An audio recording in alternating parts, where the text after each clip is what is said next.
तो दोस्तों स्वागत है आपका मेरे चैनल में। मेरा नाम अनिल कुमार है। आप देख रहे हैं ब्लू बॉक्स। अगर आप भी ऑनलाइन शॉपिंग करते हैं तो आपके लिए ये जो वीडियो है ये काफ़ी इंपॉर्टेंट हो सकती है, जिसमें हम बात करेंगे कि जब आप ऑनलाइन शॉपिंग करते हैं तो उसमें जो है क्या क्या है आपको जो है पहले है वो चेक कर लेना चाहिए, क्योंकि आपका अनबॉक्सिंग से पहले एक स्टेप होता है जिसका नाम होता है परचेज़ करना। प्रोडक्ट आपको जो है वो परचेज़ करना पड़ता है। ठीक है, तो हम देखेंगे कि आज जो है कौन कौन से जो चेक्स हैं आपको वो कर लेने चाहिए। ठीक है, ज़्यादा टाइम ना गुजारता हुआ स्टार्ट करते हैं वीडियो। और सबसे जो पहले जो वीडियो का जो टॉपिक का जो वो रहेगा, डिस्कशन का जो पॉइंट रहेगा, वो हम 5 भागों में इसको डिवाइड कर देंगे।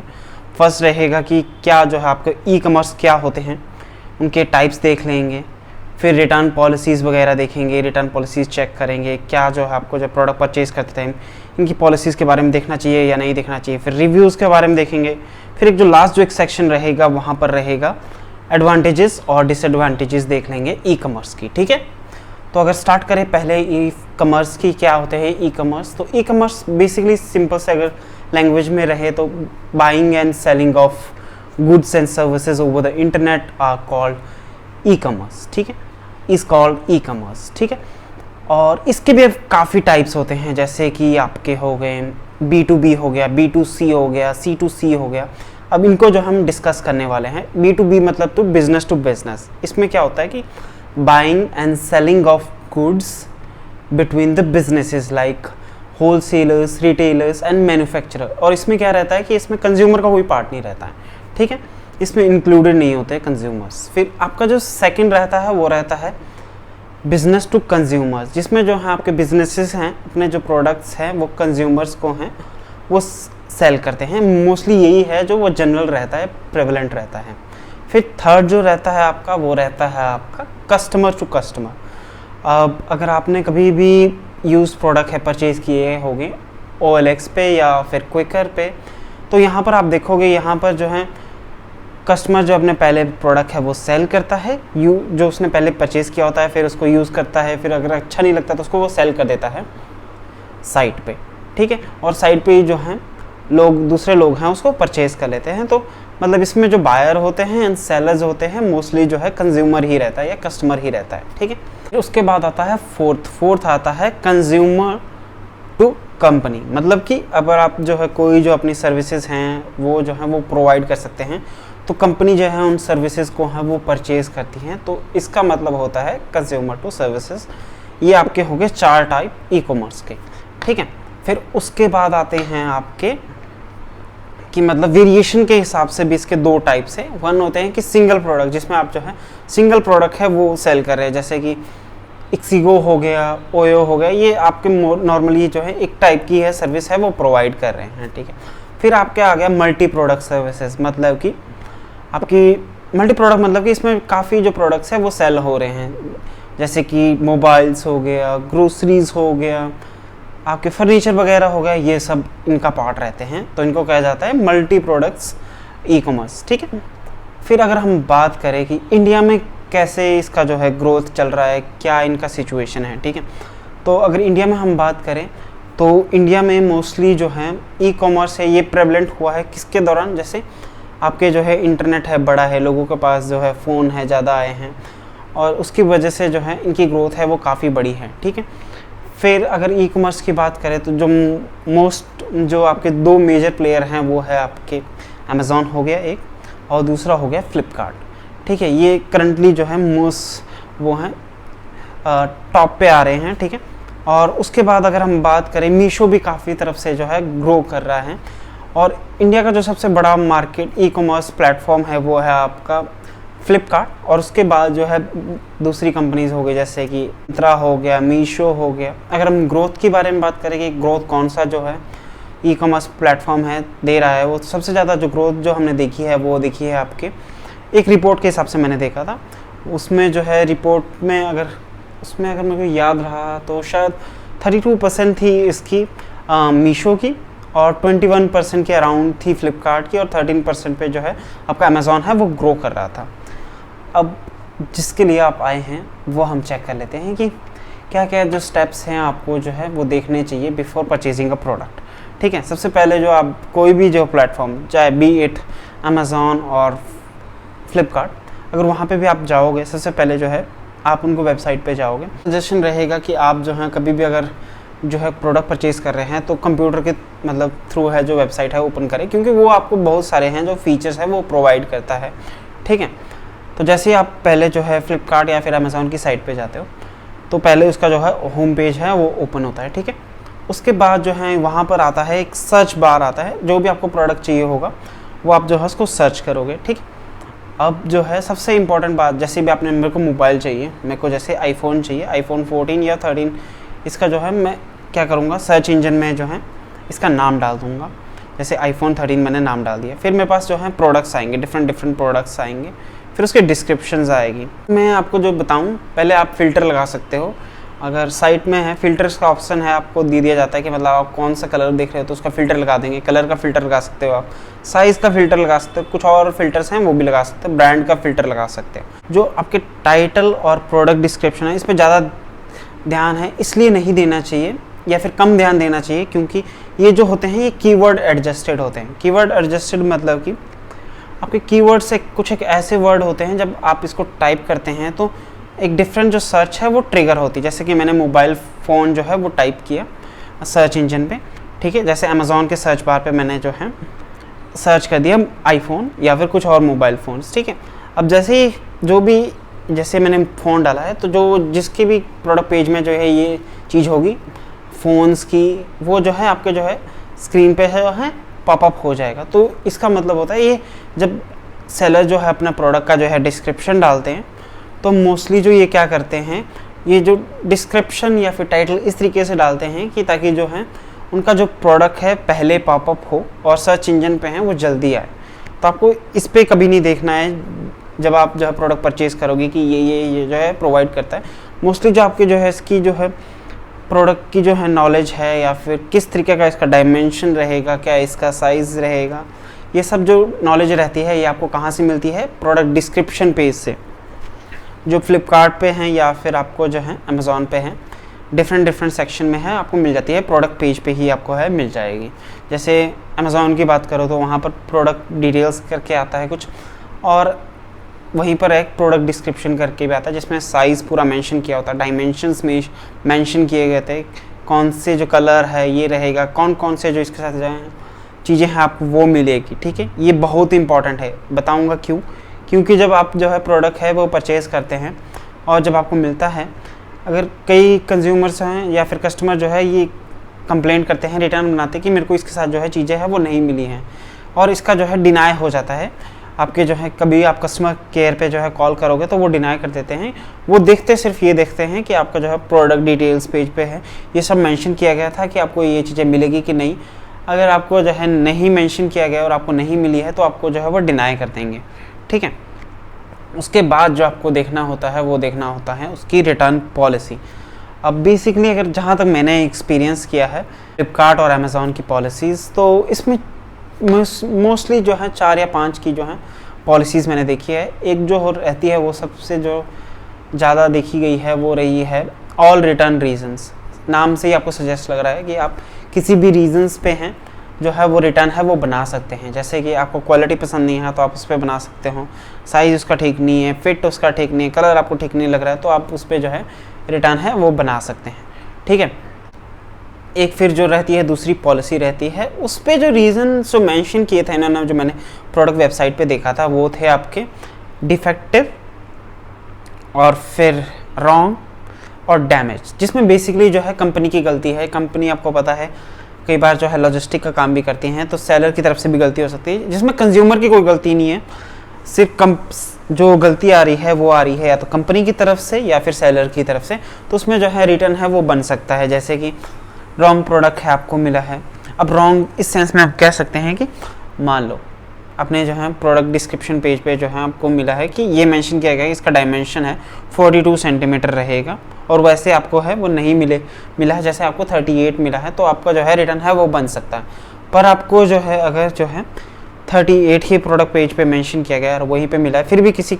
रीज़न की वजह से जो है उसका साइज़ है वो अलग आ रहा है, तो उस पर जो है रिटर्न है वो कंपनी आपको जो है मना कर देगी। डिपेंड करता है, पर मोस्टली जो है ये जो कंपनी है वो मना कर देगी। ठीक है, या फिर रॉन्ग उनकी तरफ से प्रोडक्ट भेजा गया है कि मतलब आपने जो प्रोडक्ट है वो परचेज़ भी नहीं किया है और वो आपको मिल गया है, तो उस पर भी बन सकता है, डिफेक्टिव पे बन सकता है, ठीक है। पर अगर आप चाहो कि क्वालिटी आपको पसंद नहीं आ रही है तो उस पर नहीं रिटर्न बनेगा। फिर उसके बाद आती है एक और थी शायद, उसका था रिप्लेसमेंट थी। अब इसमें क्या होता था कि 3 रीज़न जो पहले बताया मैंने आपको, डिफेक्टिव, डैमेज और रॉन्ग, इन सब ये जो 2 रीज़न हैं, डिफेक्टिव नहीं डैमेज्ड और रॉन्ग, ये जो है सब चीज़ों के लिए है, सब जो रिटर्न की जो पॉलिसीज़ रहेगी उसमें जो है ये वैलिड रहता है। पर ये जो थर्ड रहता है डिफेक्टिव, ये थोड़ा सा सिचुएशनल है, इसको मैं बता देता हूँ। कई जो है रहता है कि एक होता है कि 7 डे सर्विस सेंटर रिप्लेसमेंट रहता है और एक रहता है रिप्लेसमेंट। अब इसमें क्या होता है, अब इसमें देखो डैमेज में कह सकते हैं कि जो फ्लिपकार्ट है या फिर अमेज़ॉन है उसकी गलती हो सकती है, तो उसमें जो है वो कुछ या तो रिफ़ंड दे देंगे आपको या तो फिर रिप्लेसमेंट दे देंगे। रॉन्ग में भी जो है उनकी गलती निकलती है तो उनको जो है कस्टमर को कंपनसेट करते बाय गिविंग अ रिफ़ंड और अ रिप्लेसमेंट, ठीक है। जो थर्ड ऑप्शन जो रहता है डिफेक्टिव में, अब जैसे आपके पास मैं किसी का शायद मैं हेडफोन का चेक कर रहा था, फ़ोन में क्या हुआ कि अगर वो डिफेक्टिव होता है तो क्या करते हैं, पहले उसका जो है एक आपको हो सकता है कि ऐप डाउनलोड करने के लिए बोलें कि पहले आप ये जो है ट्रबल शूट कर लो, अगर इस पर जो है नहीं चलेगा तो लोग आपके घर पे आएंगे, टेक्नीशियन आपके घर पे आएगा, वो चेक करेगा प्रोडक्ट सही है कि नहीं है, फिर उस हिसाब से जो है वो या तो फिर उसको रिफ़ंड प्रोवाइड किया जाएगा अगर डिफेक्टिव निकलता है, या फिर उसको रिप्लेसमेंट प्रोवाइड किया जाएगा। फिर अगर सर्विस सेंटर रिप्लेसमेंट है, इसमें मतलब क्या रहता है, सेम स्टेप वही रहेंगे। फिर जब वहाँ पर डिफेक्टिव जो रहेगा, अगर डिफेक्टिव है तो क्या पहले जो चेकअप जो ट्रबल शूट रहेगा वो सब कुछ होगा, तो आपको जो है सर्विस सेंटर जाना पड़ेगा या फिर मैन्युफैक्चरर है उससे जो है डायरेक्टली जो है कांटेक्ट करना पड़ेगा, क्योंकि जो इसमें गलती किसकी है, इसमें गलती है मैन्युफैक्चरर की, तो आपको जो है मैन्युफैक्चरर से है वो कांटेक्ट करना पड़ेगा। फिर वहाँ से जाके या तो वो आपको रिपेयर करके देगा या फिर जो है आपको जो है दूसरा प्रोडक्ट है वो लेके देगा। फिर उसके बाद जो आती है नेक्स्ट जो रहती है वो रहती है नॉन रिटर्न कैटेगरी। अब इसमें शायद जो विंडो रहती है वो शायद अलग अलग है दोनों जगह पे, अमेज़ॉन पे शायद 5 दिन की है और फ्लिपकार्ट पे 3 दिन की है। ये नॉन रिटर्न कैटेगरी प्रोडक्ट वो होते हैं,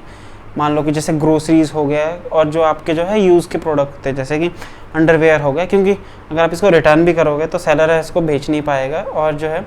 इसमें चांसेस भी रहते हैं कि इसको टेम्पर किया जा सकता है। जैसे कि फूड प्रोडक्ट्स है, फूड प्रोडक्ट्स अगर आप रिटर्न करते हो तो उसमें जो है रिटर्न के दौरान है वो टेम्पर होने के चांसेस रहते हैं, तो मोस्टली क्या करते हैं ये रिफ़ंड प्रोवाइड कर देते हैं या फिर रिप्लेसमेंट प्रोवाइड कर देते हैं। पर आपको जो है विद इन पॉलिसी के अंदर आना पड़ता है, रिटर्न विंडो के अंदर आना पड़ता है। जो अमेज़ॉन पे शायद 5 डे की थी और फ्लिपकार्ट पे है वो 3 दिन की है, ठीक है। अब इसमें भी है सेम जो है जो रीज़न मैंने बताए थे ना, एक डिफेक्टिव,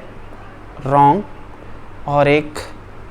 डैमेज। मतलब कि अगर रॉन्ग तो आपको सबको पता है, ठीक है, फिर आपको डैमेज का भी पता लग सकता है। इसमें जो है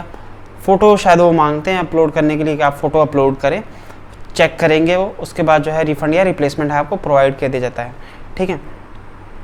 और जो है फिर अगर इसमें आपको जो ऐसे बोल सकते हैं कि क्वालिटी आपको पसंद नहीं आई हो, कलर इसको पसंद नहीं लगा, इस रीज़न पे है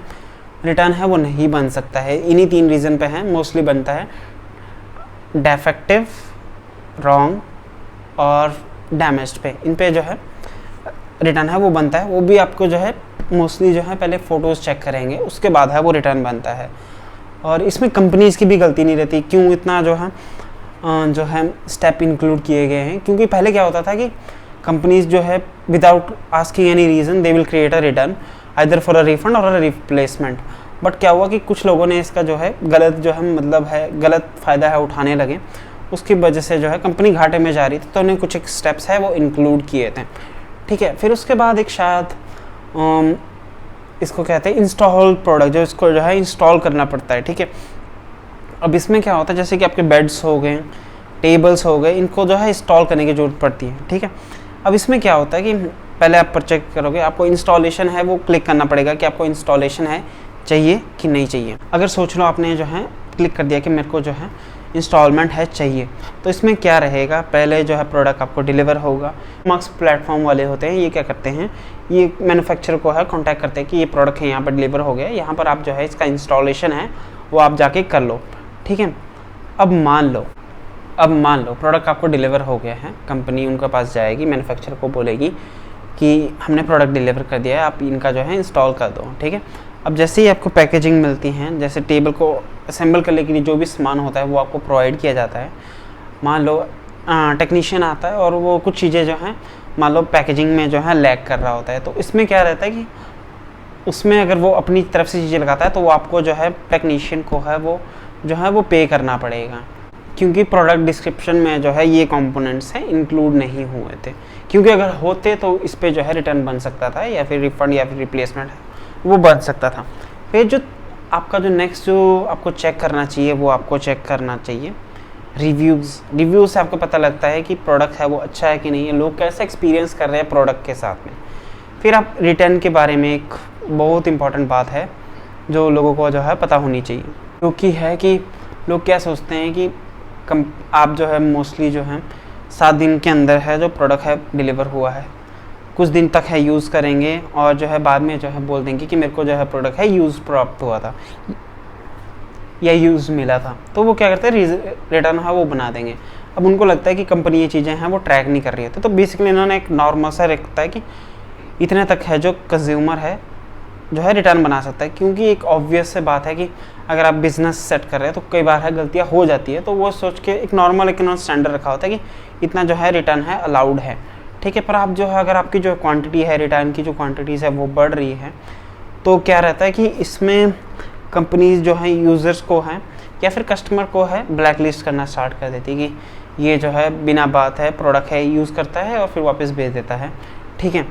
इसका गलत फ़ायदा उठा रहा है रिटर्न पॉलिसी का, तो उसको जो है या तो ब्लैक लिस्ट कर देगी या तो उसको फिर कैप में डाल देगी, और वहाँ पर जो है आपको बड़ी डिफ़िकल्टी हो सकती है रिटर्न क्रिएट करने में, जो कि कंपनी का एक सही रीज़न भी है, क्योंकि वो जो है इन दी एंड जो है आपको जो है प्रोडक्ट है वो प्रोवाइड कर रहे हैं, आप जो है उसका बेनिफिट है वो गलत यूज़ कर रहे हैं, तो उसमें जो है आपको जो है ब्लैक लिस्ट किया जा सकता है, कैप जो है आपको वो है वो प्रोवाइड किया जा सकता है, ठीक है। और वहीं पर अगर हम बात करें रिटर्न जब बनता है तो वो पहले अप्रूवल के लिए जाता है किसके पास, सेलर के पास। सेलर पहले रीज़न देखेगा आपका कि सही रीज़न पे जो है रिटर्न बना है कि नहीं, वो भी पॉलिसी मैच करेगा, उस हिसाब से जो है वो रिटर्न है वो डिनाई कर दिया जाता है। तो कई बार आपने देखा होगा आपने अपने साइड से जो है रिटर्न है वो बना दिया है, पर जो सेलर ने है वहाँ से है रिटर्न है एक्सेप्ट करने पे है मना कर दिया, क्योंकि आपने सही रीज़न पे जो है रिटर्न है वो नहीं बनाया, आपने वैलिड रीज़न नहीं दिया है, तो उसकी वजह से जो है रिटर्न डिनाई हो जाता है, ठीक है। उसके बाद वहीं पर अगर आप चेक करो सेलर अमेज़ॉन में शायद एक और पॉलिसी है, एक तो अमेज़ॉन के कुछ एक प्रोडक्ट, अमेज़ॉन में 3 टाइप के प्रोडक्ट्स होते हैं बेसिकली, एक जो है शिप और सोल्ड बाय अमेज़ॉन की, मतलब इसमें अमेज़ॉन जो है अपना जो है मतलब प्राइम प्रोडक्ट्स हैं जो अमेज़ॉन इसकी पूरी रिस्पॉन्सिबिलिटी लेता है। फिर एक होते हैं जो आपके जो है सेलर के द्वारा सोल्ड किए जाते हैं, पर जो है अमेज़ॉन जो है उसको शिप करता है, तो उसमें जो है अमेज़ॉन है रिस्पॉन्सिबिलिटी है वो लेता है। फिर कुछ एक जो प्रोडक्ट्स रहते हैं जैसे कि वो शिप भी किए गए हैं सेलर के द्वारा, सेलर कुछ भी हो सकता, कोई भी नाम हो सकता है, और वो सोल्ड भी किए गए हैं सेलर के द्वारा, मतलब सेलर के मैन्युफैक्चरर हब से या फिर वेयर हाउस से जो है वो प्रोडक्ट है वो आ रहे हैं, तो आपको जो है सेंड किए जा रहे हैं। अगर आपको कोई भी इशू आता है पहले जो है कॉन्टैक्ट सेलर करके एक ऑप्शन होता है, शायद उनको वो कॉन्टैक्ट करते हैं, रीज़न बताते हैं कि ऐसा ऐसा जो कस्टमर ने हैं प्रोडक्ट से जो है ऐसा इशू है वो फेस किया है, तो क्या रहेगा फिर उसको कांटेक्ट करेंगे, फिर वो 24 से 48 घंटे में कुछ रिप्लाई करेगा, उस हिसाब से जो है रिटर्न है वो एक्सेप्ट होगा, ठीक है। फोर्थ जो आपको जो है चेक करना चाहिए, अपने हमेशा जो है चेक करें कि आपके जो है अकाउंट पे जो है ईमेल रजिस्टर्ड है कि नहीं है। रीज़न क्यों बता रहा हूँ, क्या करते हैं कि कई बार जो है आपको कोई आपका जेन्युइन सा रीज़न लेके चल रहा है कि आपका जेन्युइन रीज़न कि कोई प्रोडक्ट आपको डिफेक्टिव मिला है, डैमेज्ड मिला है, तो क्या रहेगा, अब जब आप जो है उनको कॉल करते हो, दोनों आपके कॉल सेंटर पे कॉल किया आपने, एक हो गया अमेज़ॉन का कॉल सेंटर हो गया और एक हो गया फ्लिपकार्ट का। जब अमेज़ॉन के कॉल सेंटर पे आप कॉल करोगे, अगर आपका जो नंबर है, नंबर पे जो है अकाउंट लिस्टेड है और उस पर कोई ईमेल नहीं है, तो जो सर्वे जो जाता है, जो रिप्रेजेंटेटिव आपका बात कर रहा है, वो सर्वे नहीं आपको मिल पाएगा, और उसकी वजह से जो है आपको वो डिनाई भी कर सकता है अगर आप उनसे ज़्यादा है रूड। हो सकता है आपका जेन्युइन रीज़न है कि आप जो है डैमेज प्रोडक्ट मिला, गुस्से में है आप, पर इन दी एंड वो भी तो ह्यूमन ही है, वो भी अगर आपकी कोई गलती नहीं है तो अगर आप उनके ऊपर चिल्लाओगे तो कई बार होता है कि उनका भी एक पेशेंस लेवल है वो ब्रीच हो जाता है, तो उसके वजह से क्या करते हैं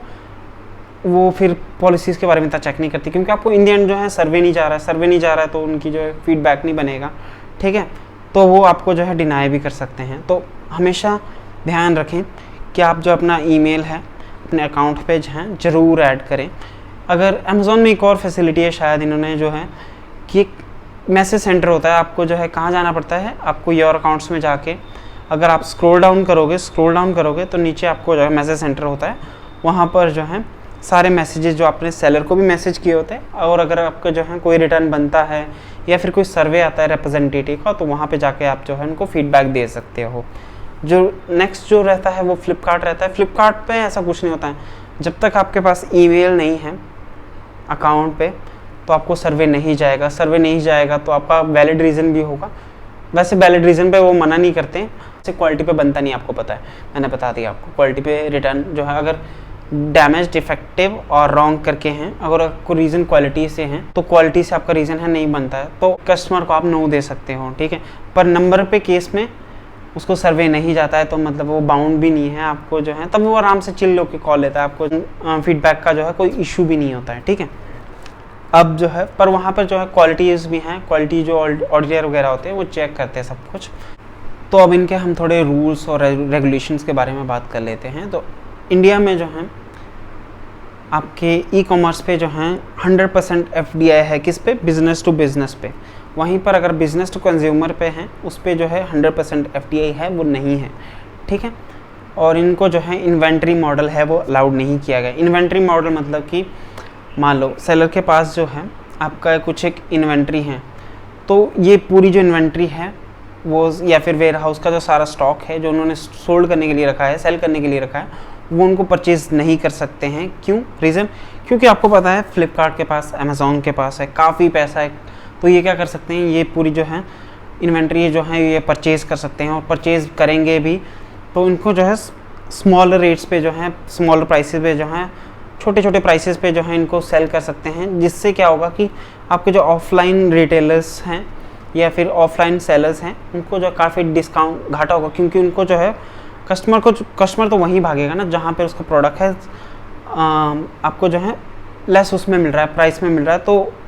चांसेस रहता है कि इसमें जो है ऑफलाइन जो है रिटेलर्स हैं इनको जो है काफ़ी घाटा होता है। तो इसके लिए जो है इन्वेंट्री मॉडल है ये है अलाउड नहीं किया गया है। और तो इस इन्वेंट्री मॉडल को बाईपास करने के लिए ये क्या करते थे, कुछ एक अमेज़ॉन या फिर फ्लिपकार्ट हो गया, कोई और कंपनीज़ के भी हम नाम ले सकते, ये क्या करते थे जो हैं कुछ एक कंपनीज़ को जो हैं वो कर लेते थे, शेल कंपनीज़ क्रिएट कर लेंगे, फिर उनके जो हैं स्टॉक्स है वो परचेज़ कर लेंगे, बोल देंगे कि इंडिया की ही कंपनी है, बस। फिर क्या रहता था कि उससे जो है उसके थ्रू अपने जो है प्रोडक्ट है परचेज़ करते थे, मतलब सोल्ड करते थे, सेल करते थे आपके जो है ई कॉमर्स प्लेटफॉर्म पे। और जब अपनी वेबसाइट पे या फिर फ्लिपकार्ट पे हो गया या फिर अमेज़ॉन पे और प्राइसेस आपको लोअर मिल रहे हैं तो ऑब्वियस सा रीज़न है कि लोग वहाँ पे उस प्लेटफॉर्म की तरफ भागेंगे जहाँ पर आपको जो है प्राइसेस है कम मिल रहे हैं। तो अब क्या होता था, जो गवर्नमेंट ने एक और रूल किया कि आपको जो है किसी एक सेलर से जो है आप सिर्फ जो है 25% ही हैं जो इनका स्टॉक है यहाँ पर है वो आ सकता है किस पे, ई कॉमर्स प्लेटफॉर्म पे, ठीक है। उसके बाद एक और था कि इनको जो है मैंने पहले बताया, इनको इन्वेंट्री जो है परचेज़ करने का जो है ऑप्शन है वो नहीं होता है। ये आपको जो है वेयर हाउस की सर्विसेज हैं प्रोवाइड कर सकते हैं, लॉजिस्टिक की जो सर्विसेज है वो प्रोवाइड कर सकते हैं, पेमेंट का ऑप्शन है, पेमेंट का जो गेटवे है सेलर को जो है वो प्रोवाइड कर सकते हैं, कॉल सेंटर की जो सुविधा है या फिर फैसिलिटी हैं वो सेलर्स को जो है वो प्रोवाइड कर सकते हैं। फिर उसके बाद शायद आपने देखा होगा कि कई बार जो है फ्लिपकार्ट पे या फिर अमेज़ॉन पे बहुत बड़े जो है डिस्काउंट रेट पे जो है प्रोडक्ट है वो सेल होते थे, और जिससे जो है क्या होता था ऑफलाइन सेलर्स को तो मतलब जो रिटेलर्स थे उनको तो घाटा हो ही रहा था, फिर और को भी घाटा हो रहा था। तो इसमें जो है कंपनी ने इनको रेगुलेट करने के लिए भी या फिर गवर्नमेंट ने इनको रेगुलेट करने के लिए भी जो है इन पे थोड़ा सा सो है वो स्टॉप लगाया था। फिर इसमें एक और था कि आपके जो है एक बार जो है प्रोडक्ट की डिलीवरी होगी तो उसके बाद जो सारी जो रिस्पॉन्सिबिलिटी रहती है वो सेलर की रहती है, जैसे कि वारंटी से रिलेटेड और फिर और चीज़ें रिटर्न वगैरह से रिलेटेड, ये सारी जो रहती हैं वो सारी रहती है किसकी, सेलर की रहती है। और इस मामले में जो है एक प्रकार से अमेज़ॉन है या फ्लिपकार्ट हैं वो सही भी हैं, क्योंकि सिर्फ ये एक ई कॉमर्स प्लेटफॉर्म है जहाँ पर जो है आप एक प्लेटफॉर्म दे रहे हैं सेलर्स को, जो है जहाँ पर जो है प्रोडक्ट है वो अपने जो है सेल कर सकते हैं और कंज्यूमर्स हैं अपने जो प्रोडक्ट है वो और जो प्रोडक्ट्स है वो परचेज़ कर सकते हैं। तो बेसिकली ई कॉमर्स प्लेटफॉर्म है। अब इसका जो बेनिफिट क्या रहा है हमारे जो लाइफ में ई कॉमर्स से, अब ई कॉमर्स से जो हमारा सबसे बड़ा बेनिफिट रहा है कि आप जो 24/7 जो है आप जो है प्रोडक्ट हैं देख सकते हैं, परचेज़ कर सकते हैं, ठीक है। फिर आपको जो है कहीं बाहर जाने की भी ज़रूरत है वो नहीं पड़ती थी। और पहले होता था कि रिटेलर्स क्या करते थे, बाहर आप ऑफलाइन रिटेलर्स में जाओगे तो अपनी मनमानी करते थे और जो है प्राइसेस हैं काफ़ी हाई रेट पे जो है वो सेल करते थे। अब जब इनको पता लगा है कि यहाँ पर जो है प्राइसेस है काफ़ी लो पे मिल रहे हैं, तो इन्होंने भी अपने जो है ऑफलाइन रिटेलर्स ने जो है अपने जो प्रोडक्ट का जो प्राइस है थोड़ा डाउन किया है, ताकि जो है लोग जो हैं इतना ज़्यादा है वहाँ की तरफ है वो नहीं जाएं, ठीक है। और इसमें एक और था, इसके जो डिसएडवांटेजेस की हम बात करें, सबसे बड़ी जो डिसएडवांटेजेस की रहती है वो स्टॉक्स की रहती है। किस तरीके से मैं बता देता हूँ आपको। पहले जो है ये जो कम्पीट कर रहे हैं ये एक ही प्लेटफॉर्म से नहीं कर रहे, जैसे फ्लिपकार्ट जो है अमेज़ॉन से ही जो है कम्पीट नहीं कर रहा है, ये रिटेलर से भी जो है कम्पीट कर रहा है। तो इनको जो है स्टॉक है वो रखना पड़ता था, हमेशा जो है स्टॉक्स इनके पास अवेलेबल रहना चाहिए किसी प्रोडक्ट का जो है, नहीं तो जो लोग ये क्या करेंगे, जो कंज्यूमर्स को तो प्रोडक्ट चाहिए, कंज्यूमर क्या करेगा, कंज्यूमर जो है दूसरी साइट पे जाएगा या फिर रिटेलर के पास है वो जाएगा। तो इनके लिए जो क्या रहता था, सबसे बड़ी जो इनके पास जो चैलेंजेस रहते हैं वो रहते हैं कि इनका प्रोडक्ट का जो स्टॉक है इनके पास अवेलेबल होना चाहिए। फिर आपको जो है वो प्रोवाइड भी करना रहता है, जैसे सेलर को जो है या फिर कंपनीज़ को जो है प्रोडक्ट जब पहुंचाते हैं कस्टमर के पास, तो उसमें काफ़ी वो होता है, मतलब बेसिकली अब आपको जो ऐसे तो नहीं है कि यहाँ से आपने परचेज़ किया और उस टाइम आपको वहाँ पर है मिल गया, नहीं, वो जो है प्रोडक्ट है ट्रांसपोर्ट होगा, ट्रांसपोर्ट में भी कई बार जो है एक्सीडेंट हो जाते हैं, कई बार स्टॉक की कमी हो जाती है, मिलता नहीं है, तो उसकी वजह से जो है इसमें भी काफ़ी चैलेंजेस आते हैं। फिर एक जो पेमेंट का भी जो है इशू आते हैं, लोग जो हैं मोस्टली प्रीपेड पे जो है, प्रीपेड मतलब कि आप जो है पहले ई कॉमर्स प्लेटफॉर्म का जो है